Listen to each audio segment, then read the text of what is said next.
Halo, selamat datang. Hari ini kita mau bahas sesuatu yang menurut saya penting banget buat semua orang tua dan pendidik, yaitu gimana caranya kita bisa menyesuaikan pendidikan biar pas sama gaya belajar alami anak kita. Yuk kita mulai perjalanan untuk membuka potensi unik mereka.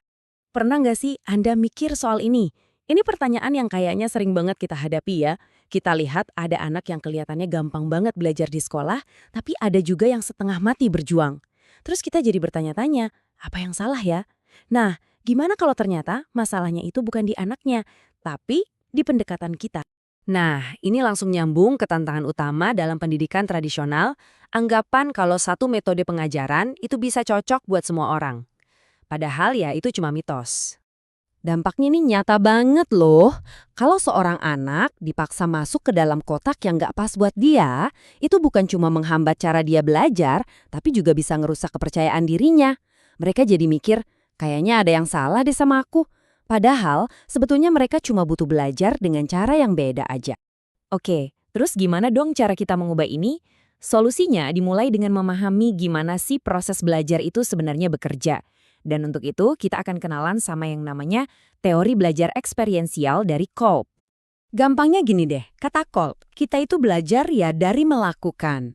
Belajar itu bukan jalan satu arah, di mana guru ngomong dan murid cuma dengerin.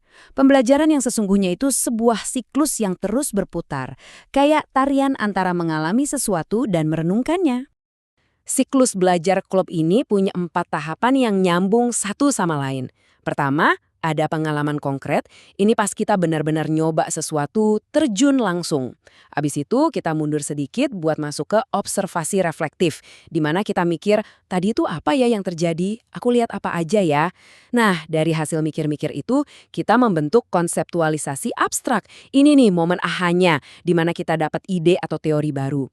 Terakhir, kita uji ide baru itu lewat eksperimentasi aktif di situasi yang beda. Dan siklusnya mulai lagi dari awal. Pemahaman kita jadi makin dalam setiap putarannya. Teori Kolb tadi itu ngasih kita peta jalan yang umum banget tentang gimana proses belajar terjadi. Tapi itu belum menjawab pertanyaan yang lebih personal, siapa yang lagi belajar? Setiap anak kan unik. Nah, disinilah bagian kedua dari solusi kita masuk. Dan ini benar-benar bisa mengubah segalanya. Disinilah kerangka Stephen berperan. Stephen ini ngasih kita kunci buat personalisasi dengan cara bantu kita memahami kecenderungan alami seorang anak atau yang disebut mesin kecerdasannya. Ini tuh kayak settingan pabrik mereka yang menentukan cara paling natural buat mereka menjalani siklus belajar Kolb tadi. Jadi ada 5 mesin kecerdasan dasar, sensing yang fokusnya ke data nyata dan panca indera. Terus ada thinking yang digerakkan oleh logika. Ada intuiting yang jago banget soal ide-ide besar dan kemungkinan. Lalu feeling yang terhubung lewat emosi dan hubungan. Dan terakhir insting yang ngandalin firasat dan aluri. Penting buat ingat ya, ini bukan soal mana yang lebih baik atau lebih buruk. Ini cuma soal perbedaan alami aja. Oke, sekarang kita udah punya 2 potongan puzzle-nya nih. Proses belajar dari Kolb dan profil unik dari Stephen. Sekarang yuk kita lihat gimana kalau keduanya digabungkan buat menciptakan pendekatan belajar yang benar-benar personal.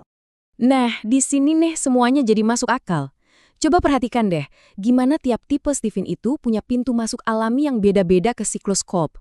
Anak sensing misalnya, dia harus mulai dari pengalaman nyata. Dia harus pegang, harus rasain. Sementara anak thinking lebih suka mulai dari konsep. Dia pengen ngerti dulu kenapanya sebelum nyoba. Anak feeling butuh ruang yang aman buat merenungkan pengalamannya secara emosional. Sementara anak insting justru paling jago kalau bisa bebas bergerak di seluruh siklus secara alami. Ini wawasan yang benar-benar bisa mengubah cara kita memandang belajar.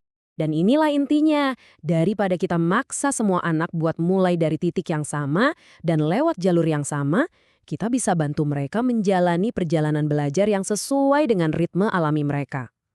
Ini adalah pergeseran dari kamu harus nurut, jadi yuk kita cari cara terbaik buat kamu. Jadi artinya apa nih dalam kehidupan sehari-hari?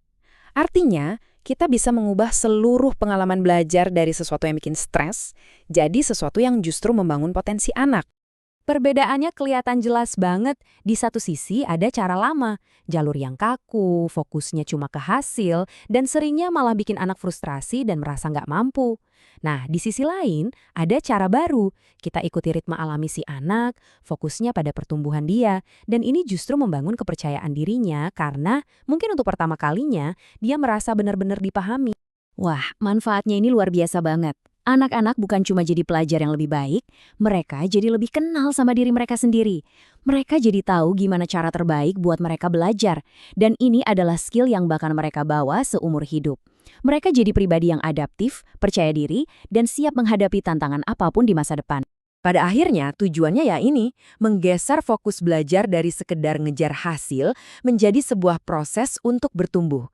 Ini adalah perjalanan penemuan diri yang selaras dengan jati diri anak kita, yang memberdayakan mereka untuk berkembang dengan cara mereka yang paling unik.